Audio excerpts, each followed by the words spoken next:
Right now, the state agency that serves people with disabilities and special needs in South Carolina is meeting behind closed doors. They're talking about their search for a new state director after they fired their previous one earlier this year. As Coyle tells us, while the termination seems sudden, it was all planned in emails. Our State Department of Disabilities and Special Needs serves thousands of people with intellectual disabilities. DDSN runs the Coastal Center in Somerville, where we investigated a series of COVID-19 outbreaks last year. And that's where we first spoke with Mary Poole, the state director at the time. And you can work behind a computer screen to give somebody a bath or feed them their dinner. During a February board meeting, Poole seemingly did not know she was about to be fired. So we'll be sending that out next week. I don't like to send out really big memos on Fridays.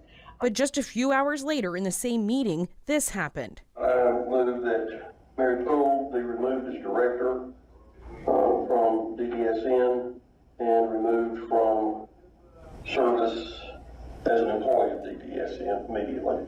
Commissioners voted 5-1 to fire Poole after less than 2.5 years on the job. They later accused her of mishandling an executive-level sexual harassment matter, but still refused to tell us or the public exactly why they fired Poole. At the time, Poole's firing in that meeting seemed to come out of nowhere. But Lifetime Investigates obtained hundreds of pages of internal documents, and they revealed that there was a whole plan for Poole's firing that day, all outlined through emails. And the documents show Mary Poole and another administrator were not getting along. This emailed plan for an executive session appears to have been shared among 4 of 6 commissioners. It plans that in the meeting they'll ask Chairman Gary Limmel to say what he knew about sexual harassment and sexual discrimination investigations in the executive suite and when he knew it. It also brings up this list of 5 concerns raised about Poole last winter by DDSN Internal Audit Director Kevin Jacoby. He accused Poole of breaking policies.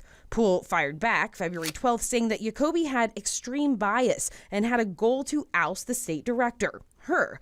That same day, Jacoby was disciplined, and just 6 days later, Poole was fired. The plan accused her of having a serious lack of leadership ability, but did not go into any detail about the mishandling of those sexual harassment allegations. Now, Poole tells us in an email that she was not expecting to be fired that day. She says she handled personnel matters appropriately and didn't know this firing plan existed, calling it false and concerning. We've asked for interviews with Jacoby, the agency's interim director, the commissioners, but a spokesperson told us that they were not going to agree to interview because this story is about, quote, petty squabbles and is not newsworthy. Poole disagreed, telling us she thinks what happened here is in the public interest. In the newsroom, I'm Coyle.